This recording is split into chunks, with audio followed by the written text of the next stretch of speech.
So today we're going to debunk this false narrative, this agenda, this fallacy that is being promoted by the powers that be, lazy bloggers, lazy politicians, lazy crime fighters, lazy pastors in the church, that dancehall causes crime.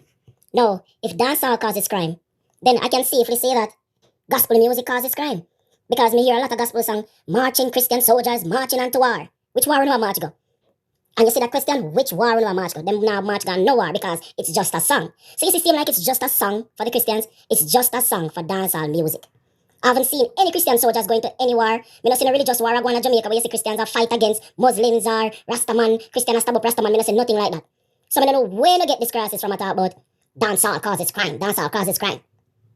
Then if dancehall causes crime, then maybe we can also say that the children books should be banned as well then. You know what I mean? Because children books like Little Red Riding Hood, Peter Pan, those books, they're filled with violence. Their premise is based on violence. You know what I mean? And kids' minds are so impressionable. You know what I mean? I don't think the kids should be listening to audiobooks containing such violent content, or they should be reading such novels. You know what I mean? Beauty and the Beast, where a curse was placed on this prince to transform him into a beast. You know, the sorcerer's apprentice. Obia them, sorcery, But nobody not talk about those. But those are being promoted to the kids, right? Nobody wants to speak about that, but everybody wants to point a finger at dancehall. Is it because dancehall is from the inner city? Is it because dancehall is the bread and butter for inner city youths? No. I mean, I take up for a man who, is an artist and getting some problem with the law, whatever. A man can be an artist and getting a problem with the law. Just like a man can be a mechanic and getting a problem with the law. Just like a man can be a chef and getting a trouble with the law. That has nothing to do with the profession, but the individual himself. You get me? Back to the books. Alibaba the 40 Thieves. Aladdin. Those persons were protagonists in books, yet they were criminals. Yes, they were criminals. So, if you're going to say that dancehall music produces criminals, then we can say the same thing for the movies, we can say the same thing for the novels, the books that our kids read. So please cut out this narrative. Do some work, do some research, look at other international countries which have created a map. There is entirely a map, a roadmap for you to follow to fight crime, instead of picking the easy route to blame game. As a matter of fact, reggae music has long chanted for peace. Reggae artists have pled for peace for many years. So if music was so influential as it relates to changing behavior patterns, why did reggae music fail? In Bob Marley's time, Jamaica had one of the highest crime rates recorded in the 80s, was very violent. And reggae was at its peak during that time, during Bob Marley's heyday. So if the music itself can stop crime or can speed up crime, why is it that the country was still violent? Why are countries like Afghanistan, countries like Iraq, why are those countries violent? Are those countries violent because of dancehall music as well? Alright, go back to the biblical days before any genre was created. When the Romans were fighting, the Egyptians were fighting. What caused those people to be fighting? Was it music? No, ask yourself those questions. The government and the security forces are just lazy. Dancehall does not cause crime. So, didn't Bob Marley get shot while singing peace music?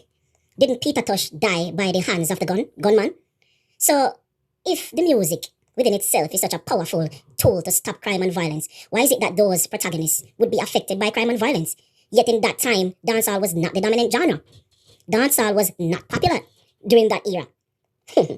I'm not gonna say, oh, dancehall tell man fi wear clocks and people wear clocks. Dancehall tell people to wear tight pants and people wear tight pants. It's fashion and style. People are impressed by clothing. People want to look like someone else looks. However, a well-thinking citizen might want to look like an artist look. The image, to look like you're the rich and famous. Everybody wants that look. Fake it until you make it. However, it will not take music to transform the mind of a well-thinking individual into a criminal. It will not take music to make a decent law-abiding citizen transform into a criminal. A person has to have that within.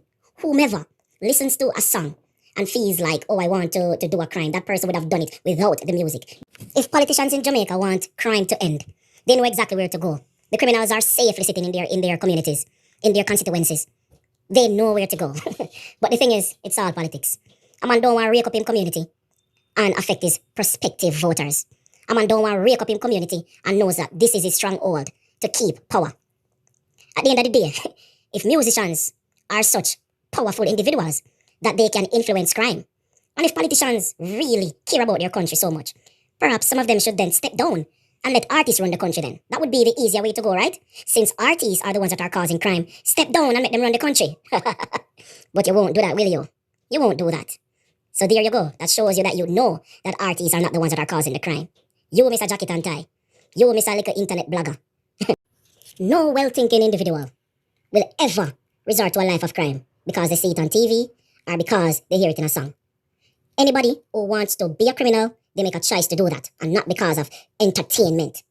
And yet, know the sad thing is, if you were ever to go to the facts of the situation and pick Jamaica apart, it's the easiest thing to see where the crime comes from. You would see power struggle. You would see politicians fighting for power. You would see how the guns were brought in. You would see how the inner city communities were created. You would see all of that. But just to put a blame on dancehall and ignore those elements is a blatant shame and reflects laziness. So I just want you guys to just think before you allow yourself to be swayed by a lot of these lazy people in the internet and a lot of these lazy people in parliament, a lot of these lazy scholars who would want to make you think that music is what causes crime in Jamaica.